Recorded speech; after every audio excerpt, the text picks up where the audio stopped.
እንግዲህ ከ3 ሰዓት የመኪና ጉዞ በኋላ ከቲራና ከተማ ወጥተን ቭሎሬ የተባለች ትንሽዬ ከተማ መጥተናል። እንግዲህ መንገዱ በጣም ካዮቲክ ነበር፣ ምክንያቱም ቲራና አካባቢ በጣም ብዙ ትራፊክ ነበረ። በመጨረሻ ላይ ግን እዚህ ደርሰናል። እንግዲህ ቭሎሬ ምን እንደምትመስል እዚህ ነበር የሚኖረኝን ቆይታ አሳያችኋለሁ። አብራችሁን ሁኑ፣ ተከታተሉ። አሁን እንግዲህ የምገኘው የባለቤቴ ቤት ውስጥ ነው። ከቲራና ከመጣም በኋላ ትንሽ ረፍት ለማድረግ የሷ ቤት ነው ያለሁት።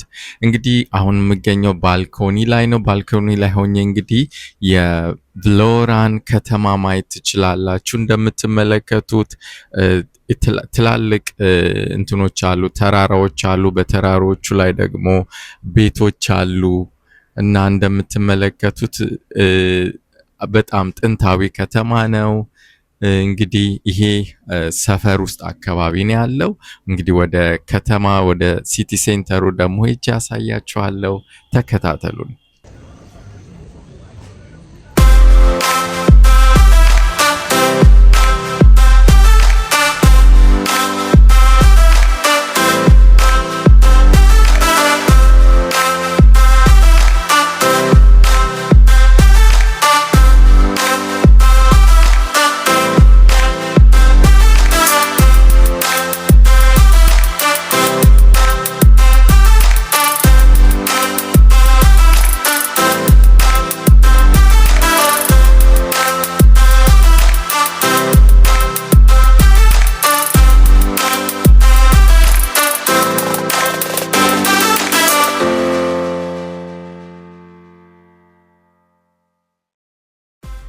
አሁን እንግዲህ የምንገኘው ሬስቶራንት ውስጥ ነው። ሬስቶራንቱ እንግዲህ የሚገኘው ቢቹ አካባቢ ነው። አሁን የአልቤኒያን ትራዲሽናል ምግብ፣ ባህላዊ ምግብን እንመገባለን። አብራችሁን ሆኖ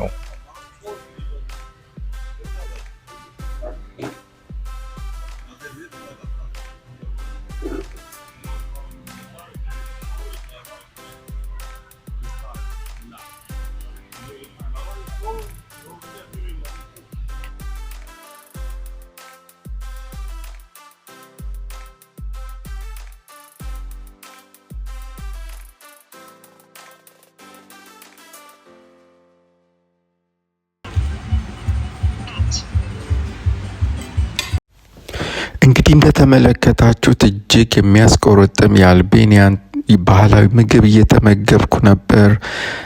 አይቡ፣ እንዲሁም አትክልቱ፣ ስጋው ሁሉ እጅግ የሚያስቆረጥም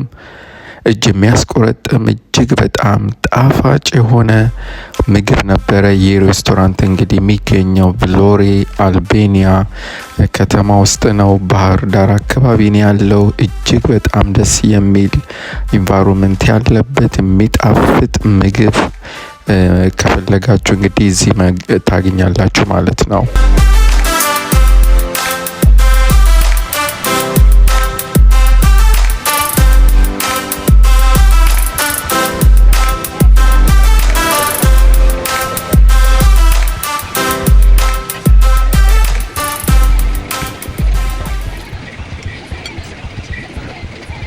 አሁን እንግዲህ የቭሎሬ ቢች አካባቢ ያለ ነው። እንግዲህ ቭሎሬ ከምትታወቅበት አንዱና ዋናው ነገር ቢቹ ነው። እንደምትመለከቱት እዚህ አካባቢ እንግዲህ ቢቹ ይገኛል። እንግዲህ በጣም ብዙ ሰዎች እዚህ ያሉ እዚህ ላይ የዋኙ እንደገና ረፍት እያደረጉ እየበሉ እየጠጡ እንግዲህ ጊዜያቸውን እዚህ ያሳልፋሉ። እዚህ አካባቢ